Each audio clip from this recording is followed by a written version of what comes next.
there we go. Sorry. Every time it surprises me that either it happens too quickly or too slowly. Hello everyone. Hello. Hope you're doing very well. My name is Fiona. I use she, her pronouns. And this is Too Long Didn't Read Tabletop RPG. Where every couple of days, usually twice a week, I'll take an RPG from my randomly collaborated list of RPGs that I've got and put it in to a number generator and go, I'll do this one today. You may have noticed a massive change from last stream. Yep, I am wearing a jacket.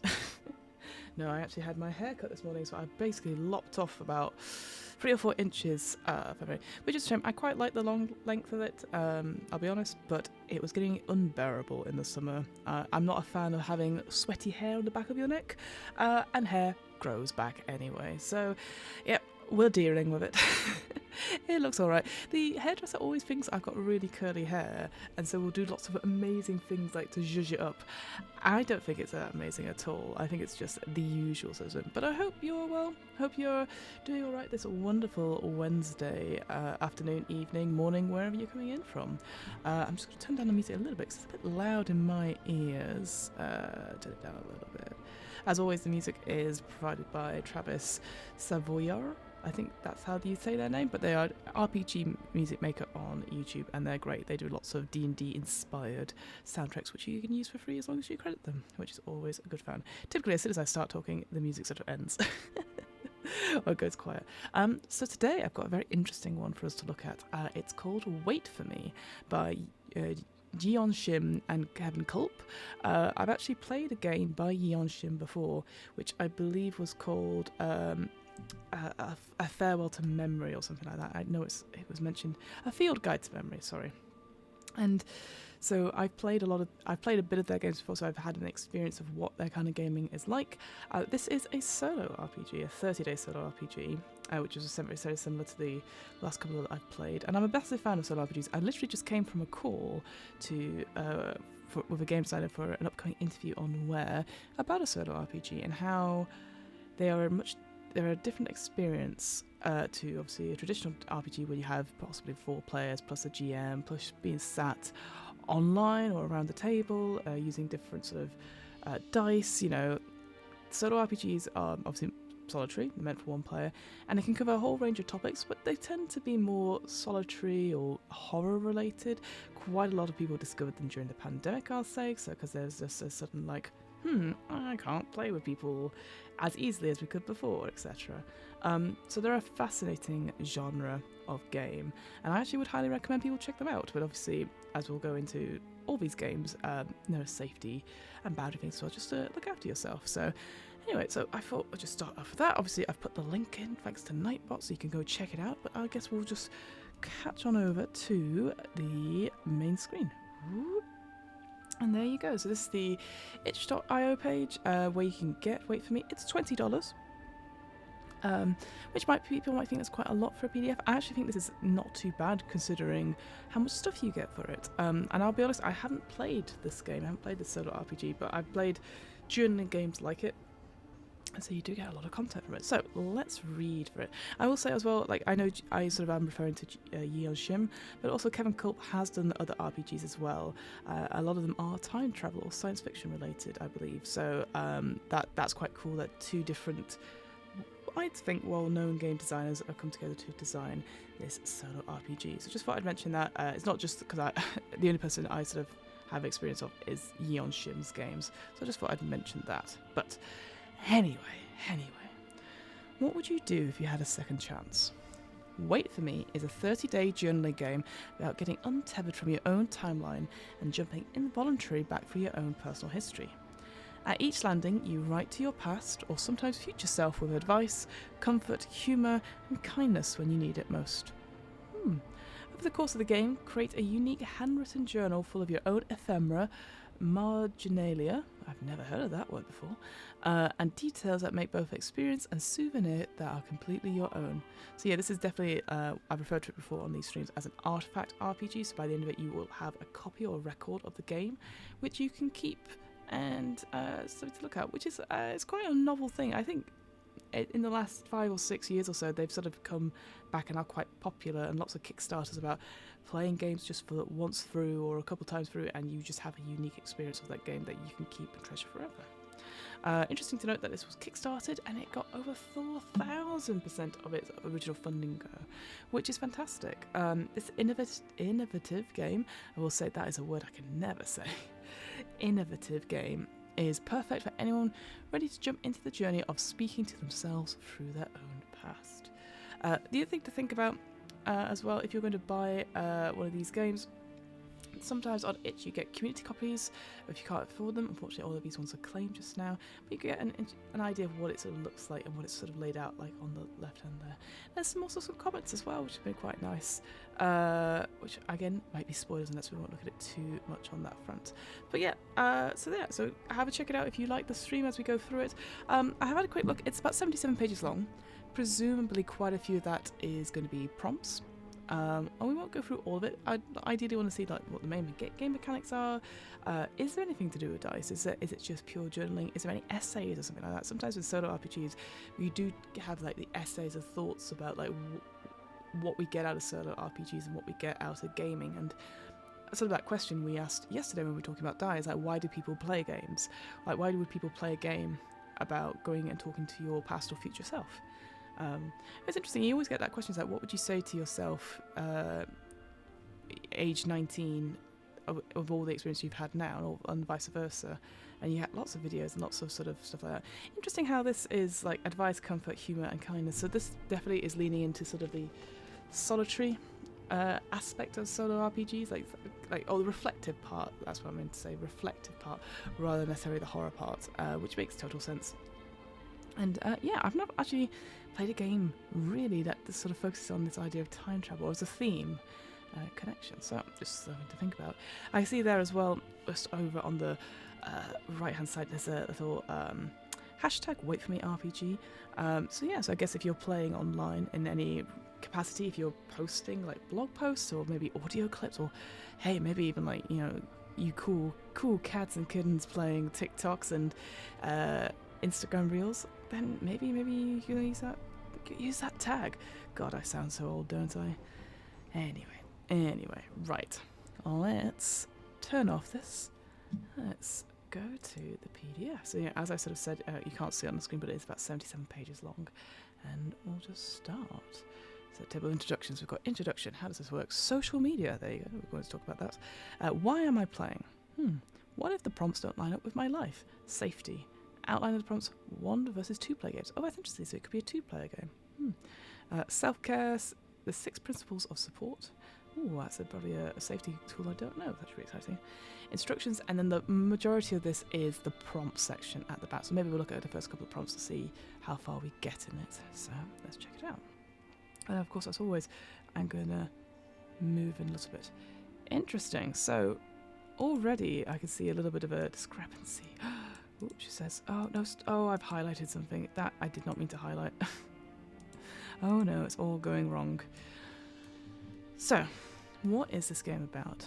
Wait for Me is a 21-day journaling game about being pulled into time traveling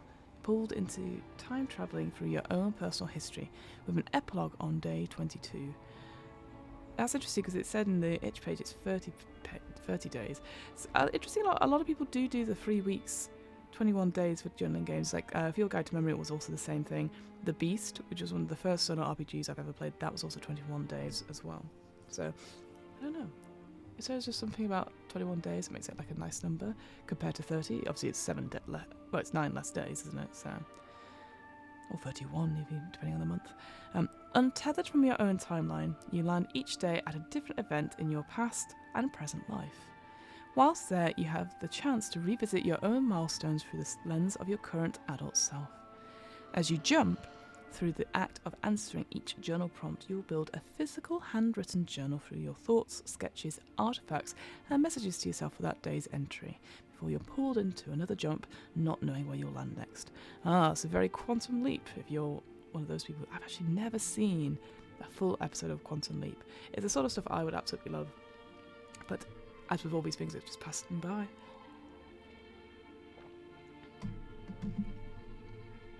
Wait for Me uses time travel as a narrative conduit to explore themes of connection, memory, and forgiveness. One of the goals of the game is to create connections to old memories you may not have thought about for a very long time, and for you to find ways to forgive yourself for the choices you perhaps have made differently if only you had a second chance.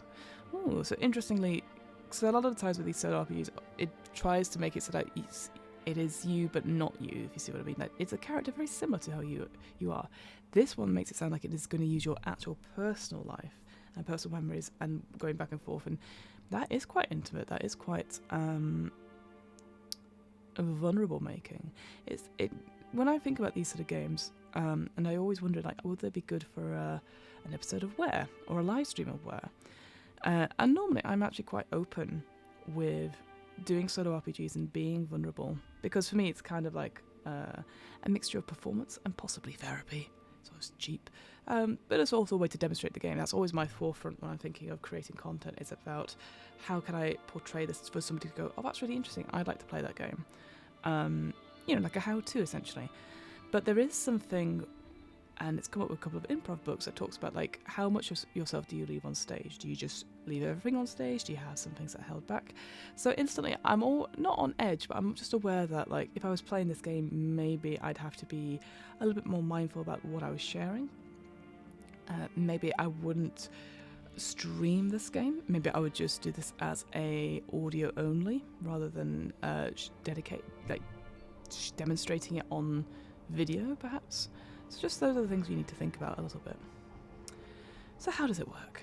Each day for 21 days, you'll answer one of the game's prompts, which will explain where you were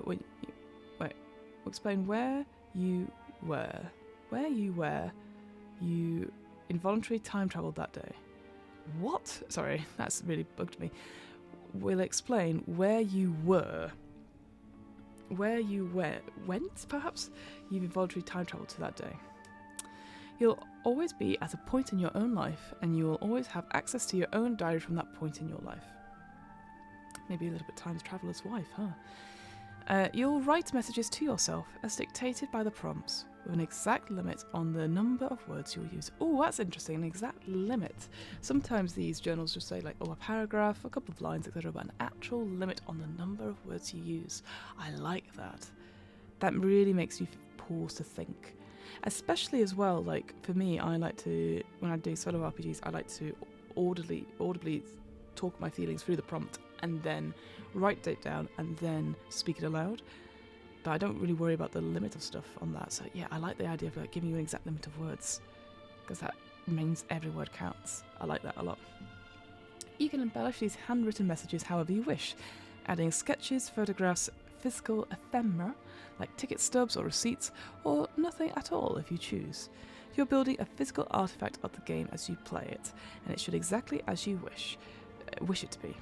Think of it as a non-linear scrapbooking, and be as creative with these kinds of ephemera and be creative with the kinds of ephemera you add to your entries. Now, instantly, one thing I want to say here, as someone who's done a lot of solo RPGs, if you're doing them over a long period of time, unless you are incredibly good at being consistent, if you are that sort of person that does a bullet journal, if you're that sort of person who will neatly write out morning pages and do the homework and do that sort of thing, that's great. If you're like me, you might go, oh, bugger it. By day 15, I'm like, oh, some words, write that down, and oh, here's a piece of chewing gum, I don't know. It is sometimes quite hard to find the time and be thorough and consistent and dedicated to writing out your thoughts and feelings. So that's the one thing. First thing I'd say with this, and also ephemera. What does that mean? You know, it's a word obviously I've come across before. You know, it's like ticket stuff. It is like bits of physical items that have meaning, but it could be just paper. It could just be an article. It could be a drawing you've done. It could be a nice rock that you're going to tape into your journal. All good stuff. So I think ultimately, if everything has meaning, you've got to give the time. Through the solo RPG, you've got to give that time to yourself to play it. So whether you play this, I know it says 21 days, you've got to give yourself that time every day, whether it's an hour, whether it's 15 minutes, give it that time and you go for it. So I thought I'd say that now, because it happens to me all the time. I get to about the last third and I'm like, oh, I just want this to end. Because I'm just really bad at being consistent, and I'm very bad at if as soon as I've spoilt something, spoilt in quotation marks, as soon as I've made a mess, I'm like, well, what's the point? It's not pretty anymore. It's not about being pretty, is it? It kind of is, but... Included in every prompt is an optional extension where you think and write about how the message you just wrote in each entry might affect your life going forward. There's no word limit for what you write in the optional extensions, but we encourage you to use just as many words as you need and no more. Each day for the 21 days, you'll start each new prompt with a new and fresh page. When or if you choose to skip a daily prompt, you also skip a page in your journal. Oh, interesting, okay. Whether you are playing the 1 or 2 player path, the prompts remain the same. Well, that's good to know. The last prompt and epilogue will detail instructions of how to end your game of Wait For Me. Well, of course we're going to have to look at that prompt, because that will be, it was part of this, part of the way of doing it, isn't it? Part of the game. Social media. So please feel free to share your entries on Twitter, Instagram, or other social media using the hashtag WaitForMeRPG. Since everyone's time traveling journal will end up looking very different, this is our way of creating a space for players to congregate asynchronously to share what they are making with each other and build a community of fellow time travelers together. I love that. What a great idea. I could also imagine you do it on Discord as well. Sharing on social media is completely optional and totally up to the comfort level with sharing your work publicly. Why am I playing? Introspection is hard. We move through life and integrate our past choices into who we are today.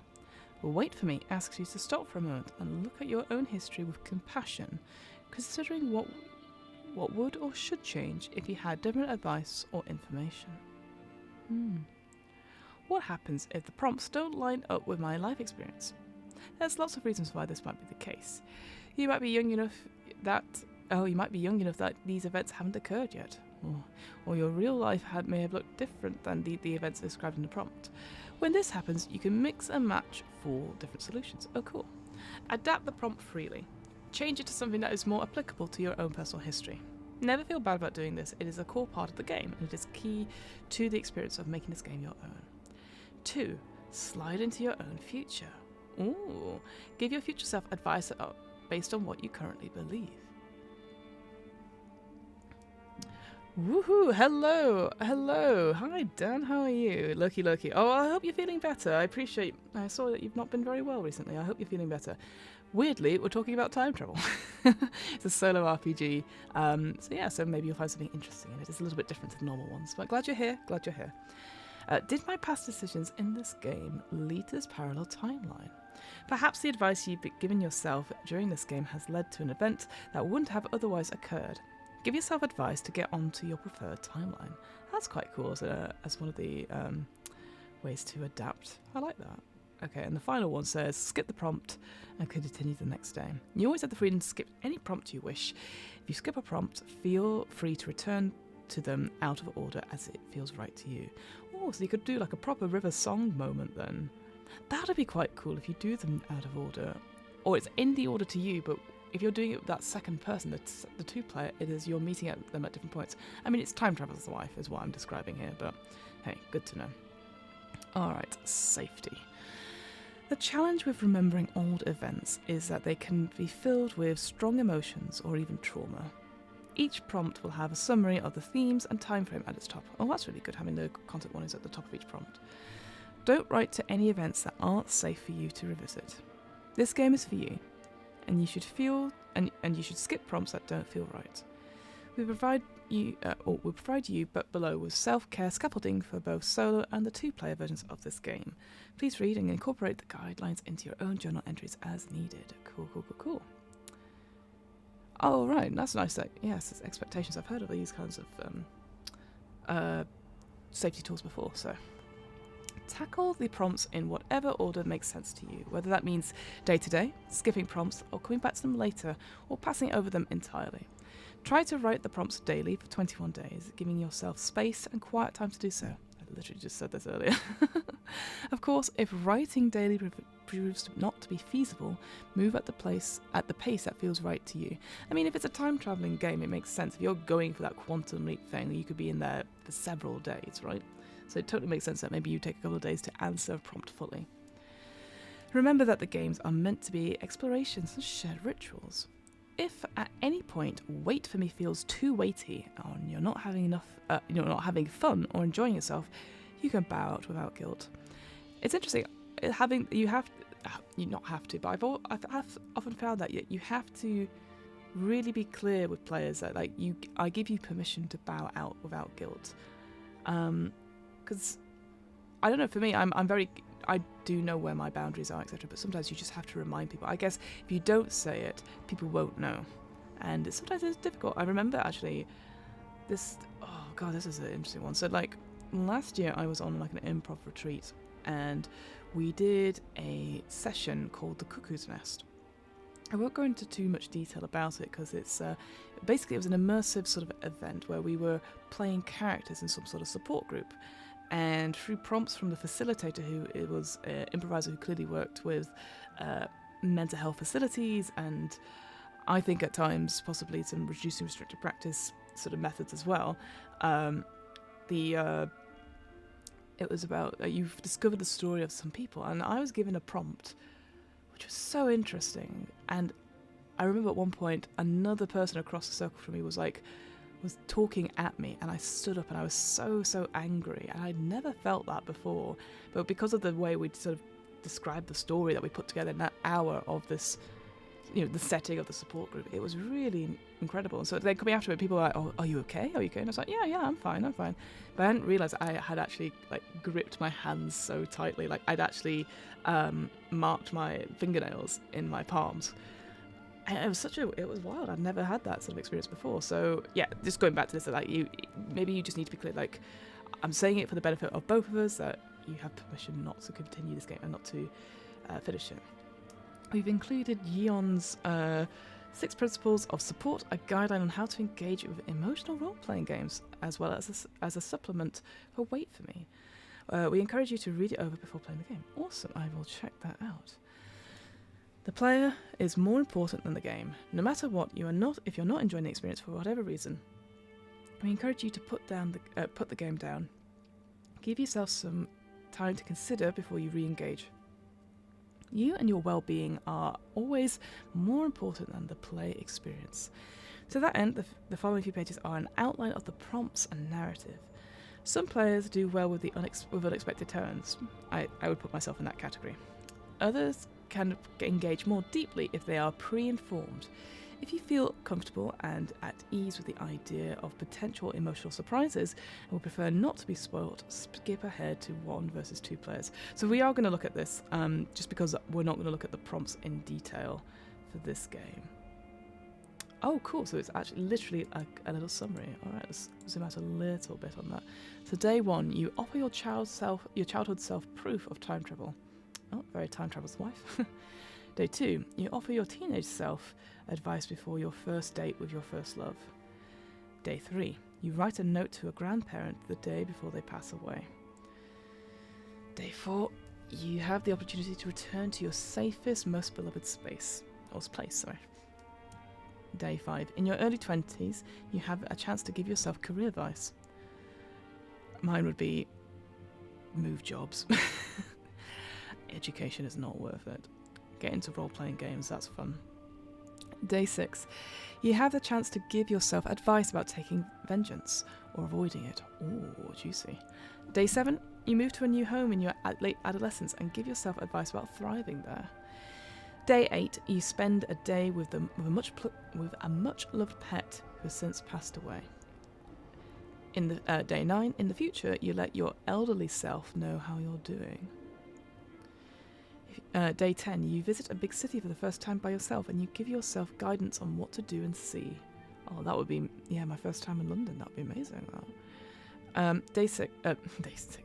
Day 11, you give your 6-year-old self comfort after the death of someone loved.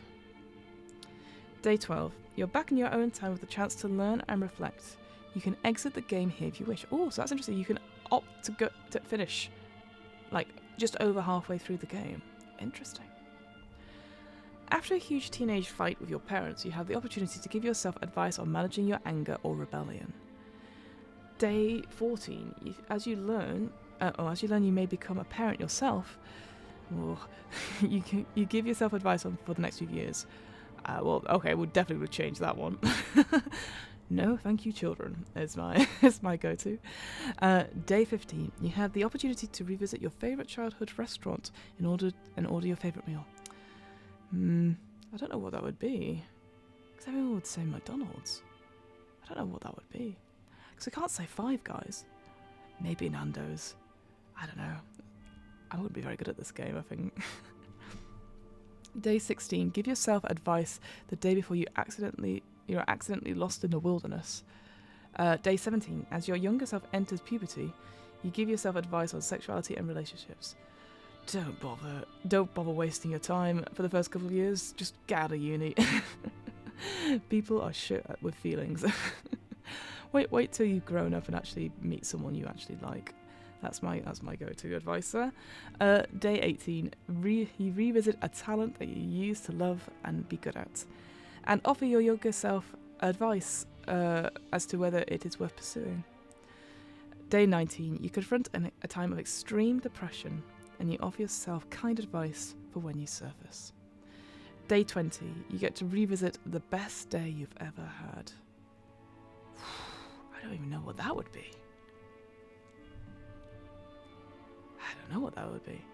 Day 21. You yourself decide where to go and what to see, and you visit a time where you wish you could see through adult eyes.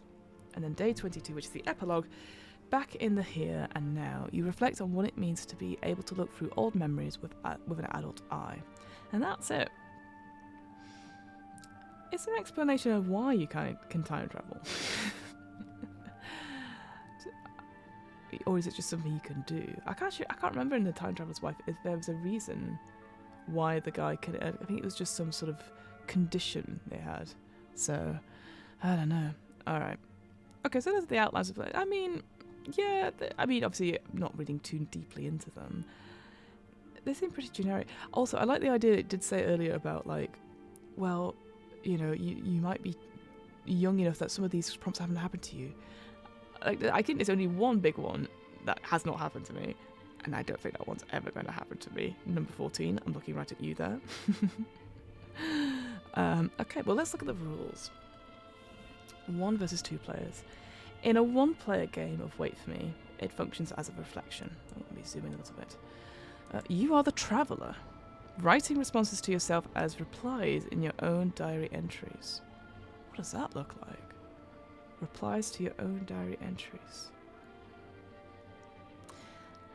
In the 2-player game, Wait For Me functions as a dialogue. You are the traveller playing through as described in the solo game, and the other player is the diarist writing Dear Diary-style journal entries based on the same prompts the traveller is using. In the fiction of the game, the diarist entries precede the time traveller's letters, even though both players are writing their entries at the same time or at least on the same day. Oh, that's pretty cool. Almost like the traveller is almost commenting. That's what you could do. You could make it as like a Word document or like a Notion page and have the comments going from the side. That would be quite fun. As the game progresses, the diarist may start to incorporate the time traveller's words of warning, advice, and comfort into their own entries. And at the end of the game, if you wish to, both of you can digitally compile their respective entries into one journal for a complete picture of the story. Oh, so you don't even put them at the same time. Like, you write them separately, and then you put them together. Interesting. Yeah, I guess because if you're time traveler, you're just responding to the prompts. I think that could be quite tricky, actually. Because you might get really bad clashing views of stuff, perhaps. But I guess it depends on what the prompts are. Self-care. Here are some of the many possible scaffolds that can help you self-care throughout the game. You should cherry-pick these as you see fit to address your needs. The best setup for success is checking in with yourself and communicating in good faith with the second player, if any, regardless of what safety tools you use. So for the solo player path, for one person, one of the tools is time and space. Set aside a time with minimal or no distractions to play. Wait for me involves introspection and has the potential to create emotionally resonant and challenging scenes. Allow yourself a buffer to address whatever emerges from play. Ooh. There we go. Sorry, back. Trying to find a space to play that feels quiet and calm. Put your phone on airplane mode and shut the door behind you.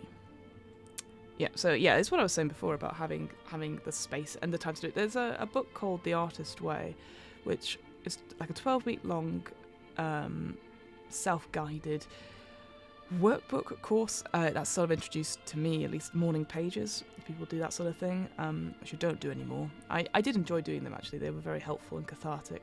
But it also sort of included this idea of artist dates, where basically you would go, you would set a time a time and a time and a place for you to every week go and do something that would allow your inner child to flourish. That's what they said, and it was strictly not work related. The examples it gave in the book was like, go to a museum, go to the park, or something like that. Paint, write a script or something like that, like something for your own enjoyment, for your own creativity. I played solo role-playing games and recorded them and then used them for content. I got some good ones out of that. I did The Wretched during that time, which was a fantastic solo RPG. But anyway, it is about setting aside that time to do it. That's the problem, is that we're all busy people. We don't have time for these things anymore. The door is always open. If for any reason you're not enjoying the game, you're free to set it aside and walk away. Whether you need a temporary break or need to put it away for good, the door is always open. Some prompts may be hard or bring up difficult memories. Your staying safe is always more important than answering a prompt. Skip the prompts you don't wish to address and don't feel guilty about it. How can I do this without spoiling the other game? So one of the first solo RPGs I ever played was called The Beast by Alexandra Santowska, and it's the same sort of principle. You have 21 days, you had like a pile of cards, or it was a pile of 30 cards, and for 21 days you'd shuffle and you'd take some cards out, and then you would have a prompt, and the whole idea was that you were in a relationship with some sort of entity, whether it was alien, whether it was bestial or whatever, but it was about the relationship you had and like what bits of it were not consensual. It's more like, you know, what happens towards the end, and by the end you sort of realize that the relationship isn't healthy. It's never meant to be healthy at all, because depending on what cards you get, there was sort of 3 endings. It was like you kill the beast, you leave the beast, or you stay with the beast. Those are the 3 sort of endings. But I played through and it's on Where if you're ever interested. It was the scariest solo RPG to put out there, I'll be honest. I've told my mother never to listen to it. Just because I don't tend to share those sort of details about sort of intimacy and relationships on like a public platform, but I did it for that one because I was interested by the concept. But I remember I was moving out of a place a couple of years ago, and I knew the estate agent person quite well, the landlord person, and he'd come round to get the keys off me, and we had a chat and etc. And he went, "Oh, I've been listening to your podcast, you were talking about it." And I was like, "Oh really? Which episode?" And he goes, "Oh, it was one about you had a creature in the basement and it was like paralyzing people, and there was some other bits and pieces." And I was like, "Oh, I don't know that one." And then much later I realised he was talking about the beast. I cringed so hard. I can't believe he listened to the most, not embarrassing, it's not embarrassing, anything I do is not embarrassing, I put it out there for a reason, but it was not the one I would start it on. It was really weird. Why would he start on that one? I don't know. Anyway, the point of the story was, one of the cards I didn't pull talked about you becoming pregnant with whatever this creature's child was. And that proper threw me. I was so glad I didn't pull it during the game. Because I just don't think about those sort of subjects. It's just not, again, I just separate that when I'm playing games and stuff. But I was so bowled over, because it was like, do you keep it? Do you get rid of it? Like, what do? You discover this? And I'm like, what? No. So it's nice to have, because we didn't have that with the Beast game at all. It didn't say, hey, you can stop playing. I think I'll just go back to what I was saying before. It's like, here obviously it says like, you can leave whatever, etc. For that Beast game, there wasn't anything like this. It just said, it's going to be dark. And I was like, okay, cool. And then it was dark, so... so the landlord put it in the house for you. No. God, poor Craig. I remember a couple of weeks later, I walked past the estate agents, and I saw him there. And normally I'd be like, wave, go past him. I was like, no, he's heard too much. The 2-player path. In addition to all the scaffolding from the solo player path, if you and your friend want to decide to play Wait For Me, here are our recommendations. Wait For Me is a personal game. We're recommending finding a co-player who you've established strong, positive rapport. Since there's a possibility that some strong memories may come up for one or both of you may want to skip the prompt, or something else. The most important thing is that you both feel comfortable communicating directly and kindly with one another about around disease. So that's a good point. Like, would you say that to the player? Say, hey, I'm going to skip the one today. Like, do you create that dialogue with like a text? Like, is that how you check in? Like, or I just feel like if you're separately doing the entries, and then at the end you're putting them together, which is cool. I think I would just have it all in the same document and just have that going on. But I guess you could get influenced by one another's stories. I think it needs to be an understanding, like, you just say the word skip, or I'm skipping, or something like that, or I've changed something. Because again, like I said, you're going to get that possible sort of mishmash of things not fitting right, especially if the traveller is responding to the diarist. The player is more important than the game. If you or your co-players are not enjoying themselves, check in with each other and figure out what might be the next best steps might be to move forward. Okay, so this is Jeeyon Shim's 6 Principles of Support. There is no tool in any game that can completely seal out all possibilities of hurt, miscommunication, or misunderstanding. However, just like choosing boots with a good tread before hiking on a slick trail, or checking the belay line before climbing, I would never go climbing. There are principles... I'm tall enough as it is, I don't need to climb. There are principles any player and facilitator can commit to before playing to increase their chances of coming out of the experience better for it. Okay. Principle 1 is stewardship. Oh no. Any and all players are more important than the game. That includes you when you're playing the solitaire games. Please be considerate of each other, communicate proactively with each other, and make sure you look to yourself and your group for ways to ensure everyone is as safe and nurturing as possible. The environment is more important than the game. Steward and care for the environment you're in. Do not damage the environment in any way for the sake of your game. That includes sound, that includes scent, that includes moving through a space in ways you cannot take back. Well, you know, I was just saying before I came on the stream, I was doing an interview for Where with somebody else who's come up with a solo RPG, and their game is a bit like if Pokemon Go met the Blair Witch Project, and they talk about how they've put in like a safety point about like, hey, you could go exploring abandoned houses at night, you can go along those railway tracks, you can go into the park at night, but we'd advise you don't. Is it, what's the story behind it, etc. Like, you are more important than the roles, you are more important than this, and so I see that here with the environment. I don't want to make you cringe, so maybe I'll skip listening to the Beast, Brian. You're more than welcome to, Brian. I don't mind other people doing it, but I'm just very aware that that is the one RPG episode I have never allowed my mother to listen to, because she'll always ask us, like, is this one I can listen to? And of course, there's the content warnings and stuff. Like, for example, she's not enjoying the Die one currently, even though I've said you don't need to listen to it, because she's not a fan. She's not a fan of me sounding vulnerable or getting hurt, which is very sweet. But that I think it's just, you don't want a parent listening to something that is about intimacy. To be honest, anyone else could tell you it. I'll tell you. No. You know what it is. I remember now, there was somebody who did listen to The Beast and said it was great. They'd never heard anything like it. But then when they were recommending my stuff to people, they kept recommending The Beast. And it got to the point where I was like, hey, I really appreciate you like that episode. Could you recommend any of the other solo RPGs? Because I feel like if you recommend that one, if you recommend that one, it's setting a tone or maybe an expectation of what kind of stuff I do. Weirdly enough, they've not recommended my stuff ever since.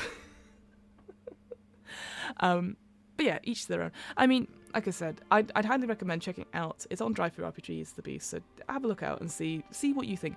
I'd even say you don't have to play it. You could print out the cards and have it read through yourself and see what you think. But that obviously would be spoilers. So it's definitely a one and done game.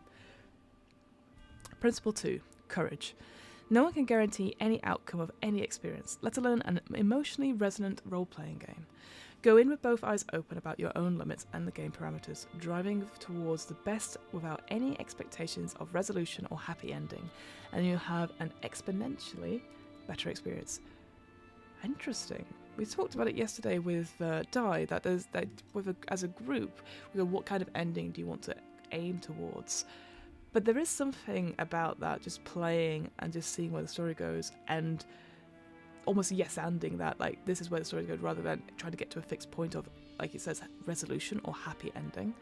Because sometimes stories just end unfinished, and that's okay. I guess it's that sort of like, what is that?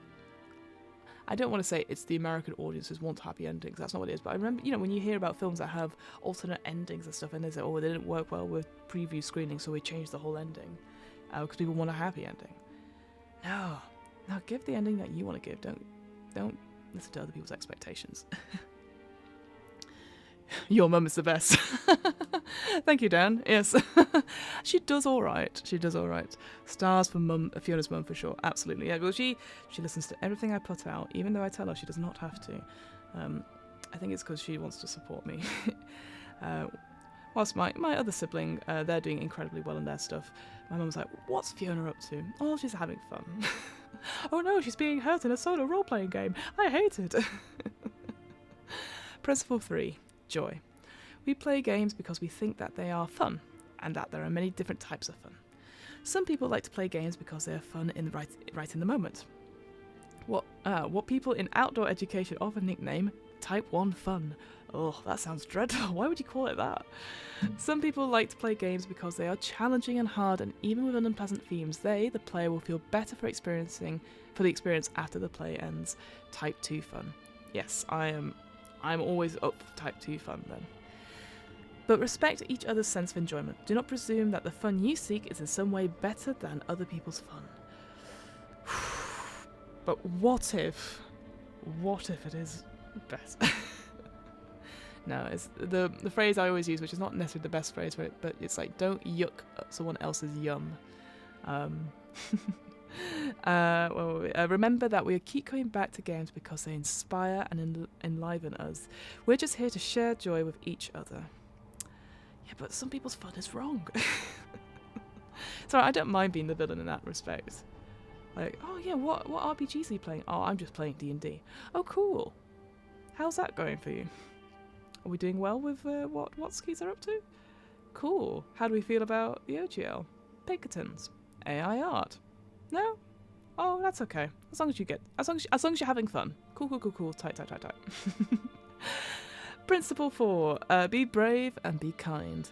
Make all your choices out of a place of inspiration, consideration, and kindness.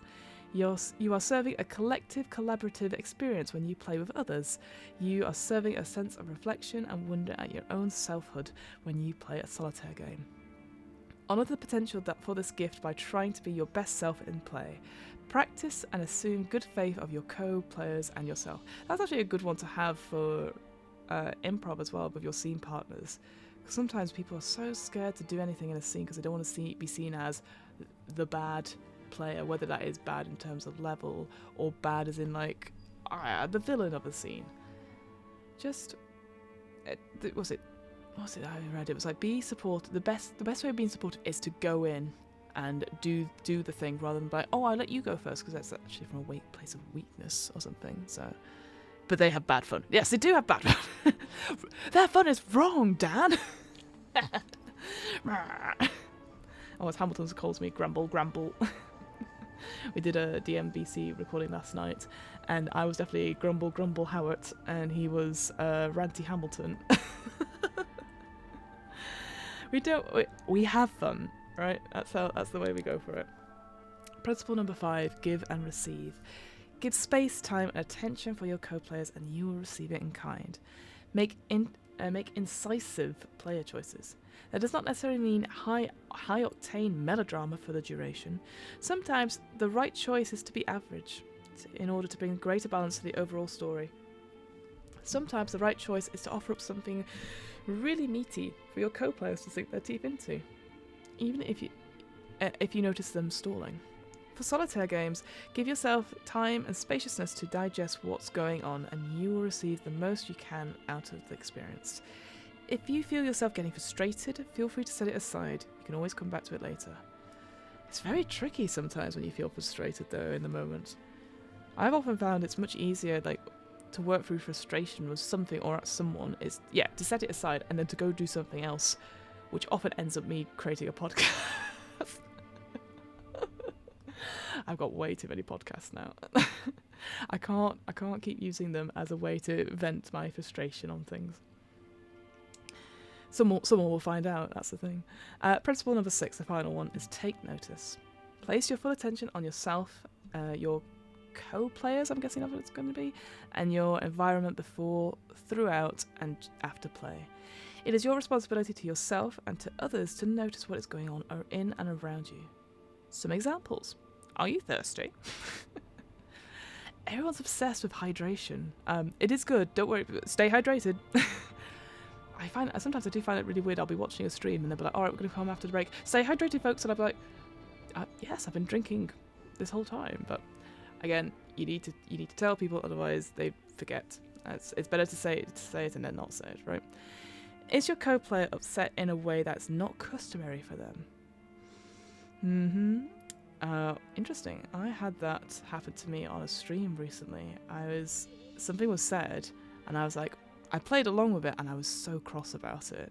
And nobody asked me at the break or after the stream, was everything okay?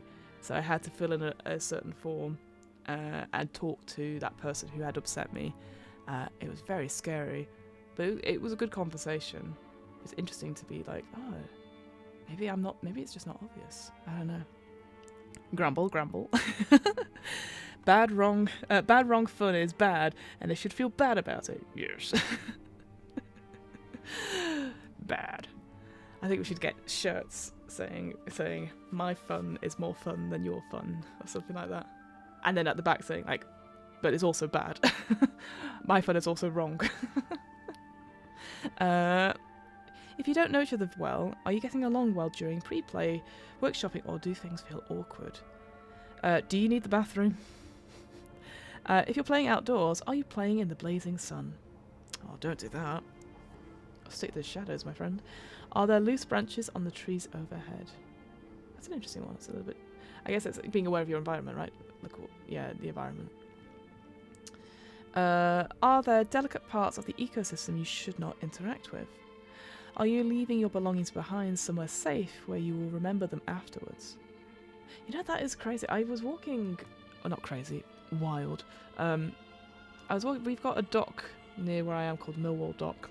It's near Canary Wharf.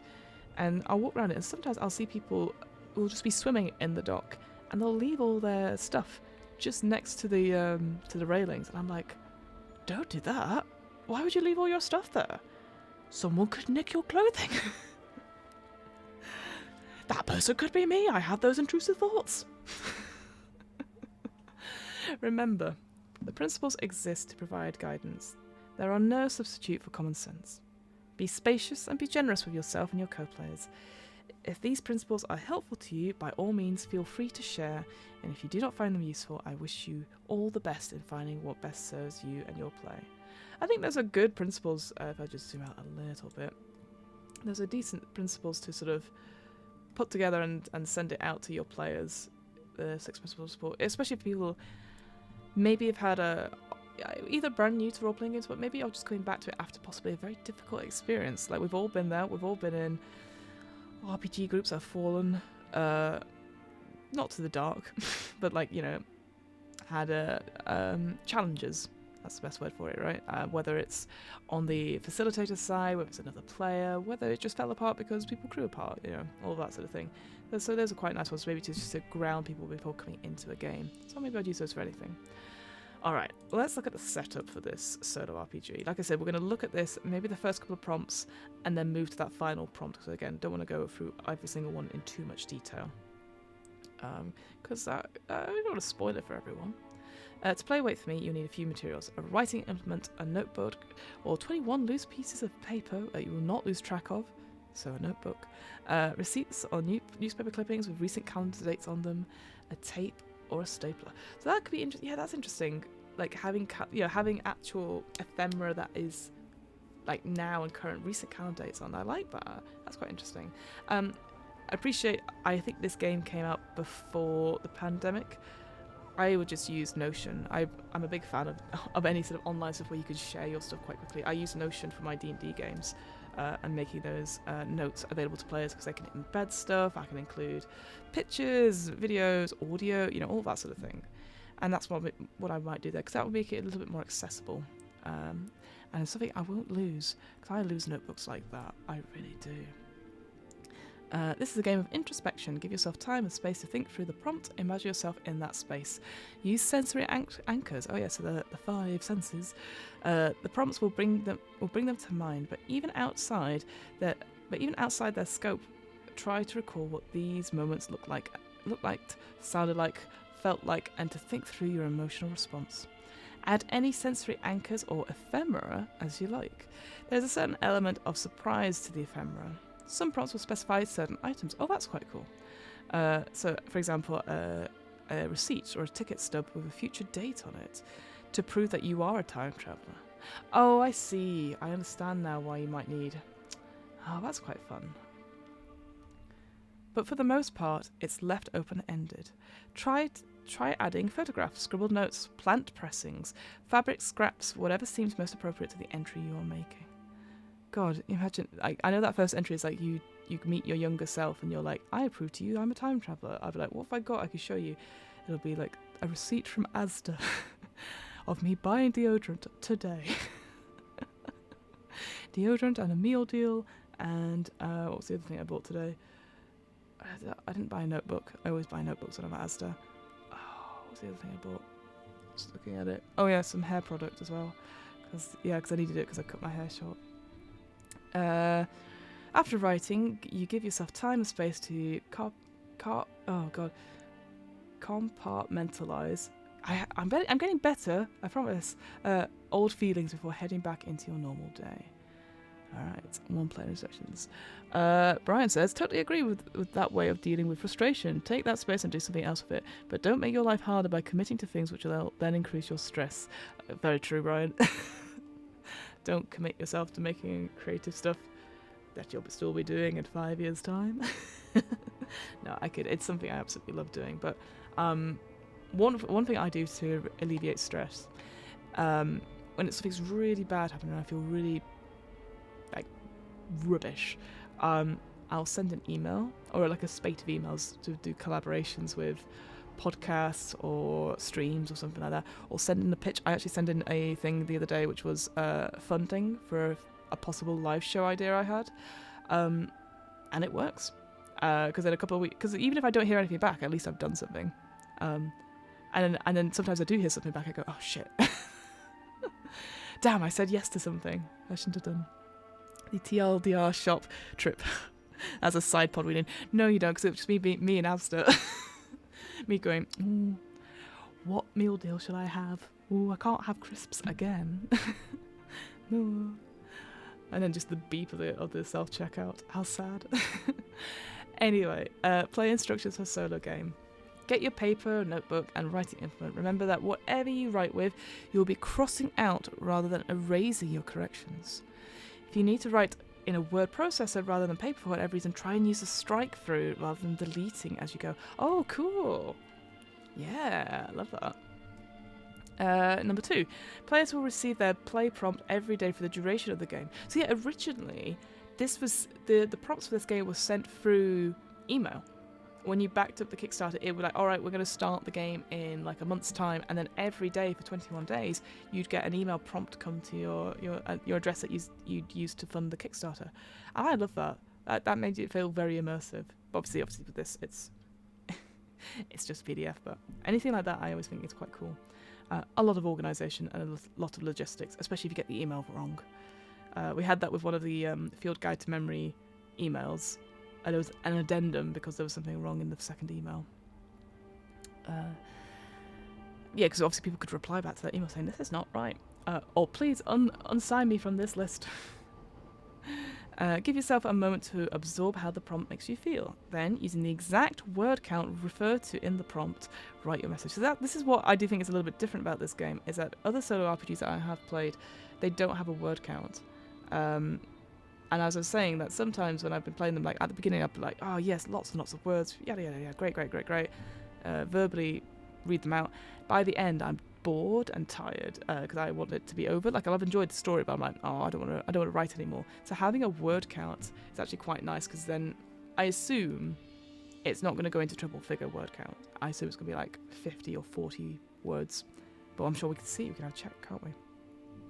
Again, try to cross out rather than erase words as you go. Leave the record of your thoughts behind as much as possible. If the prompt specifies it, attach some token of proof that you are travelling through the time to the entry in a place that doesn't obscure the writing, i.e. tape a receipt from a recent grocery run to the bottom of the page. Oh, it knows me too well, this book. Number 4, once you finish, read over what you've written to yourself. If you're in a space that's conducive to it, read your letter aloud. Put the notebook away till the next day. Optional instructions. If you feel like it, you can write the optional creative extension reflecting on your message, how your message might have changed you, that's attached to the bottom. These extension prompts have no word count constraints, so it can be added and can be added at any time. So that's quite cool. So you don't have to do it on the same day. You could come back a couple of days later. That'd be quite fun. All right, 2-player instructions. Both the traveller and the diarist play the same person. Oh, it's the same person. Moving through time in different ways. Both the players will be using the same prompts and using the same prompts as springboards for their writing. And because of the 2-player nature of this path, you will need to communicate with each other if either of you have expectations around timing. We recommend playing asynchronously and the agreed upon time frames for responses, but the game will not break if either the traveller or the diarist do not write an entry by a particular time. So yeah, asynchronously, that makes total sense. I get you. Ooh, for the traveller, the instructions are the same as they are for solo play, and the traveller goes first. Meanwhile, the diarist... Oh, I thought it was going to be the other way around. How interesting.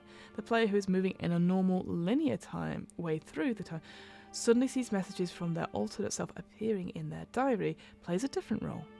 Their game materials are the same as the traveller's, so journal, writing mementos of time, things to track, things to stick them in their diary with. But they will be writing diary entries based on the prompt that both players received, they'll be writing diary entries based on the prompt that both players received, dated shortly after the events detailed in the prompt. What?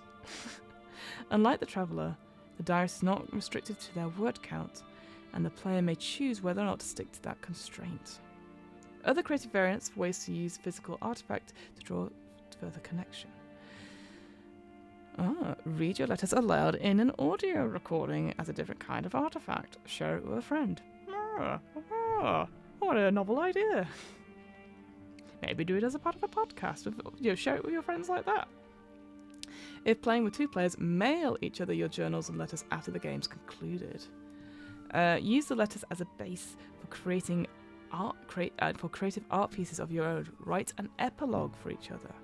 And feel free to share any of those variants on social media with the Wait For Me hashtag as well. Yes. Like I said, it could have been... There's a game called The Machine, which again I've actually talked about that game today, which basically it talks about you are designing a machine.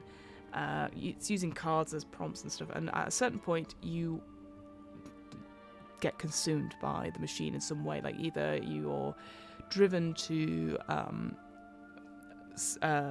whatever it is, like, you disappear from the game. That's what I want to say. And then someone else will pick up your notebook and then continue the work of the machine. And it's that idea of almost like a chain letter style thing. So I wonder if you could do something similar with that, perhaps, with this. I'm not sure you can, but it'd be interesting to like look at someone's thoughts and maybe revisiting the thing. Because I want to, there's that sort of quantum leap element to this game, which I quite like as well. This is great. I have to drop off, but I'll be definitely picking up this game. Thanks for introducing to it. No problem, Brian. Thank you for being here. I appreciate it. I appreciate it indeed. Yes. I was like, cool. My phone went off and it was like a Twitch notification. I was like, oh God, what is it? It turns out Girls One of These Worlds are currently running a game. I was like, oh that's all right. It's nothing to do with me. Okay, so so here we go, the beginning of the prompts on page 38. Okay, we'll maybe look at the first 3 prompts and then we'll go to the last prompt. So, prompts and the optional extensions. The first prompt 1. What were you doing 5 minutes ago? That's when you were suddenly torn out of your own timeline, falling and rising at the same time, spiraling uncontrollably, seeing the scaffold of your life stretch out before you. You reach out a hand, balanced precariously, you stop. You're in your childhood room. It's just as you remember it. The same toys on the floor, the same posters on the walls, and the smell of your room and the view from the window just as you remember. The floor's creak is an old friend. Your diary is on your bed, open to the most recent page, and peeking down the hall, you can see yourself. You're in grade school, gathered with friends from school, your family, their families, all celebrating your birthday. You know that there are hardships to come, hardships you can warn yourself about, and you need to prove to yourself that you are the same person from further on in your life. Find something small with a recent date on it, i.e. a grocery receipt, newspaper clipping, and attach it to the page of the diary where you will be writing your warning. You have exactly 10 words to try and convince yourself of this before somebody comes down the hall and you are pulled away to... and that will be it. Oh, 10 words for the first prompt. Nice.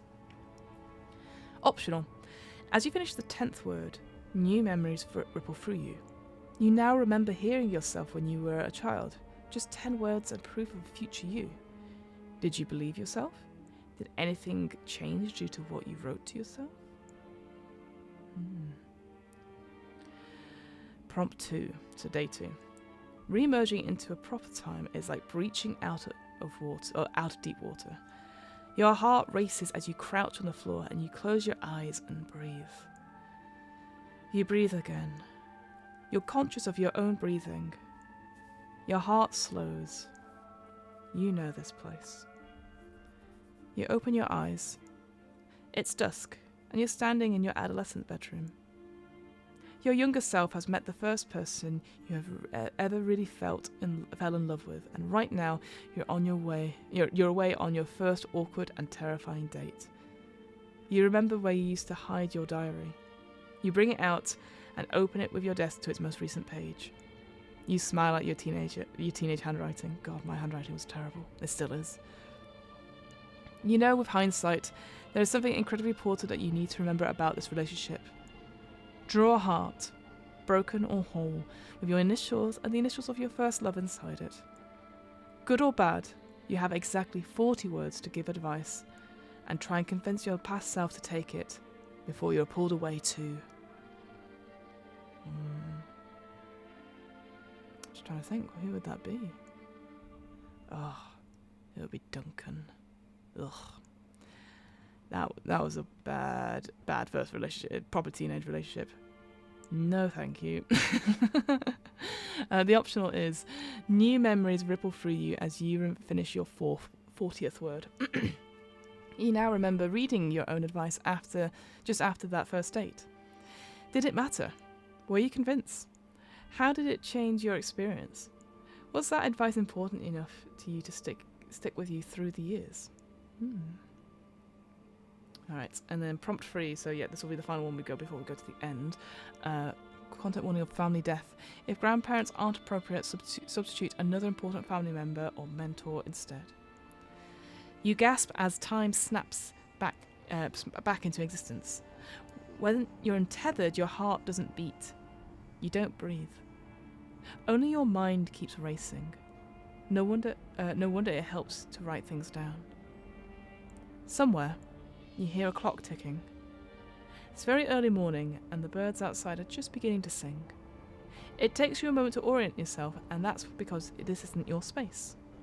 Your grandparents' home is dark and silent, with the tiniest hint of a distant snore. You glance at the date, and you realise it's soon after you talked to your grandparent for the last time. Your hand rests on the cool top of their kitchen table, and there's a piece of their stationery paper in front of you. Whatever your relationship has been, there are things you want to tell them, things that you now want to know that you never thought to ask whilst you had the time. Attach a photo that you would want your grandparent to see. You have exactly 75 words to tell them what kind of person you've become, to ask them what you couldn't before, and to say what you hope that they tell you before you're pulled away to. And an optional. New memories ripple through you as you finish the 75th word. Did you ever find out whether your grandparent read your note? How? Do you think it was meaningful to them? And why do you think so? So far they've been... I'm actually pleasantly surprised with the writing of them. It's short enough for a prompt, but gives enough to it. It talks about that thing before about covering those 5 senses and stuff. And actually, weirdly, like that second one about the relationship, I definitely I can see that person. This one is a little bit trickier, I'll be honest, but I can definitely see parts where I'm like, okay, how would I adapt this? How would I answer this? I do like the word limit. That's quite cool, and having the optional things as well. What I don't see is how the second player really features into it. I don't know exactly. But yeah, let's skip ahead to page 22. They look like they're all under 100 words. Just quickly looking at stuff. Well, that's a long one there. But let's head to page day 21, and maybe day 22 with the epilogue as well. I can already see some content warnings as I'm scooping through them. I was like, well, good. Alright, almost there. Day 21. You're back in your favourite place a little earlier than before, leaving yourself the welcoming note you found on day 4. Flip back in your journal to day 4. Do your words still hold up? Oh, that's quite cool to go back. If you want to make any edits to yourself, cross them out on day 4 using a different coloured pen, and write your new edits in the margins. That way, you'll make sure that you'll get the welcome and advice you need. Zoom in a little bit, it's a little bit hard to read. When you are done with that, you can decide. This is one time you can fully choose when and where you land. You can decide to travel to any one day in your life and tell yourself something before you jump again. When is it? And what is it? Why did you choose this day? What did you say? This prompt has no word count. When you're done, you'll return to your own time. You've done what you needed to, and perhaps you told yourself what you needed to hear. It's time to go home. Optional. If you could choose a second day to travel to, when would it be? Do you know what you'd say? Some really good prompts there, actually. I'm quite intrigued by them. Alright, with the epilogue, let's go. With that final easy journey, you're back in your own time, in your own body, looking at your journal. This is you now. Riffle through your journal pages, seeing what you have and haven't written. Notice something that you can see outside, whether through your window or as you wander, that can only exist in the present. When you return, imagine having done this exercise 10 years from now. What advice would that older you have for you as you are right now? Write it down in your journal. Close your journal. Close your eyes. Breathe. And move forward. Wow. That cinematic ending there. And then we just have a final page about the writers themselves. So Jeeyon Shim, outdoor educator. Oh, you know what? That makes sense with all that sort of stuff about type 1 and type 2. Yes, Bully Pulpit Games they've worked with. That's very good. And Heart of the Dinacore. I've got some of their books, the Heart of the Dinacore stuff. Evil Hat, they're well known for Fate. We've covered on this channel before. And yeah, they've done a Field Guide to Memory, which is the other one we've done on Where as well. But Kevin Pulpit's the person I didn't know. So they're... Oh, well, there you go. Swords of the Serpentine. Did they won something recently at the Ennies? How interesting. Time Watch and Owl Hoot Trail for Pelgrim Press. When he's not writing games, he's either storytelling, smoking barbecue, or helping 24-hour companies with shift work, sleep, and alertness. Very cool. And Jeeyon Shim, there's her Patreon. And best way to see her new work. She's got a couple of other ones which now coming out as well, which is quite exciting. And she also likes dirt. So there you go. But there you go. It's quite a quick one. Again, I didn't want to cover it too much because, again, that's the thing with solo RPGs. As soon as you cover them in too much detail, you spoil it for everyone. Yeah, I think overall, I like it. I kind of wish there was... I don't know, maybe the storyteller in me is like, there's a reason why you're able to try and travel through time. Is it because of some sort of time agency? Is it like a quantum leap type thing? Why are you going back to do yourself? But maybe that's sort of the point of this game is reflecting on your own memories, right? It's reflecting on your own life. So you don't necessarily need to abstract away from that. You don't need to pretend to have something else in the way. It's just you happen to just do it, you know? So, yeah, I think maybe because that's what I'm putting on this game is that I would like to see a time travel game where I happen to keep going back to my own life and there's something I can do about it and there is something else at work here, etc. So maybe that's the game I'd like to play, whereas obviously that's not the game this is. This is obviously about retrospection, thinking of that connection and reflecting on memories that you probably hadn't thought about for a little while, which is it's just a bit different. So yeah, that would I play this? I would play it. I think I would do a recording of it for Where. I don't think I'd do it on a stream because again, at least with pre-recording I can edit stuff I don't want in or say I want to skip it, etc. I'm not so sure about the 2-player stuff. I like the idea of having it happening asynchronously, so you're not using the same thing and then maybe putting it together at the end. But then I'm not entirely sure how it works. Like, I'd have to read through that little bit again and maybe find someone that would be keen to play that, you know, because I think not many people would want to be, you know, they want to do their own game rather than like reflect on my memories or making up memories together. I guess that's, yeah, interesting, different. There you go. I will move back to Big Face Fiona when I find the things. There we go, Big Face Fiona. Well, thank you so much. Again, nice short one today. So sort of make up for the fact we had a bit of a longer one yesterday. I hope you enjoyed it. If you're interested, I run some podcasts. What Am I Rolling, which is a twice monthly RPG one-shot podcast where we do lots of different RPG systems. We've done a few solo RPGs as well. I sort of mentioned a few of them in the stream. The Beast, The Wretched, the Field Guide to Memory, Below is another one, which is really good. There was one which was like the Sigil, which was like a advent calendar type one that we did as well. I really enjoyed that one. That was quite fun. And I highly recommend doing sort of RPGs as just a way to test out things and see what works, what doesn't. Like I said, most of them are reflective. Some of them are quite like horror based, but yeah, each their own. This one seems a bit more positive, which is quite nice to see. If you're like, oh, Fiona, you know, I don't care. I don't care about other RPGs. I only care about the one RPG. Well, if you still care about D&D. We have the DM's Book Club, which is a weekly book club podcast where we talk about some Dungeons and Dragons and discuss how we would 100% improve it and how, you know, we would put it in other role-playing games and vice versa, really. We actually are starting to look at putting out the GM's Book Club. We've done a few episodes recordings of that, and hopefully that's going to be covering more sort of stuff like this where we do sort of game mechanics, etc.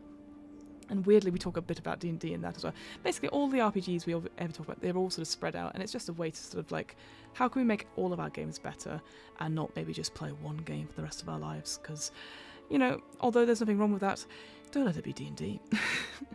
There's so many other cool games out there and cool ways to tell stories, and also it's not as accessible to things. They also aren't very nice people, so... on top of that, if anyone is interested, tomorrow we have Aliens Season 2, Episode 2 of Alien is going to come out tomorrow on Girls from News Worlds. I am the game mother for Destroyer of Worlds, the scenario we're doing for that. We ended a bit on a cliffhanger about 2 weeks ago, where they split up Rule 1, never split up in an alien scenario. And rule 2, don't forget to look up in every single room you come to.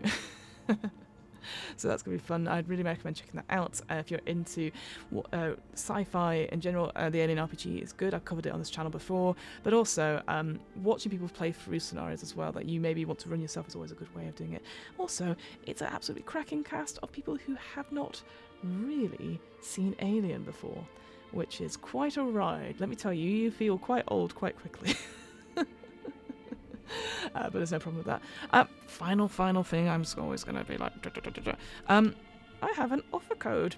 If you're interested in getting some dice, Tabletop Dominion, if you put in the offer code WAIR, W-A-I-R, into checkout, you get 10% off your order.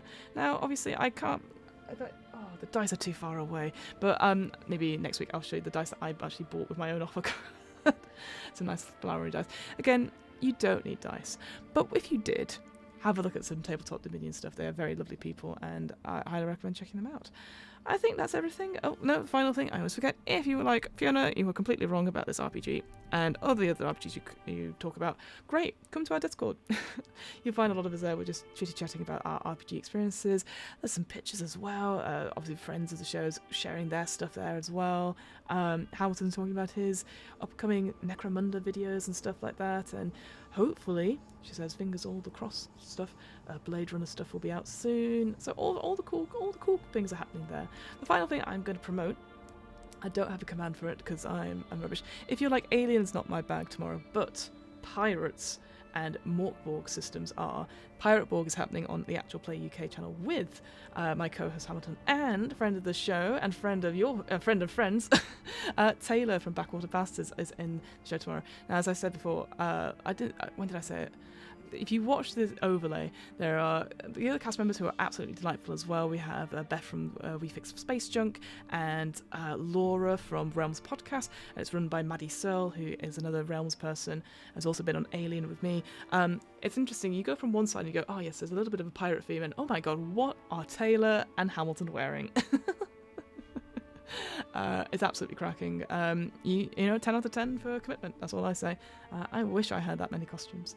Anyway, with all that out of the way, with all the bing bang bongs and all that sort of thing, final thing, I'll let me post. If you want to get the RPG, check it out on the itch, Jeeyon Shim's itch.io. The link is in the chat, and the link is also in the description of this video as well. There you go. That's all my shilling done. All good stuff. I hope you enjoy your evening. I'm going to have a quick break just now, and I'm going to go prep for my Curse of Strahd game, which has been rescheduled for tonight, which I'm very excited for. So, thank you very much. I really appreciate you being out there, and yeah. I'm going to awkwardly find the off button. There it is. Much love, and I'll probably see you next week for another one of these streams. I have scheduled it. I can't remember what it is at the moment, but it'll be fun, I'm sure. Anyway.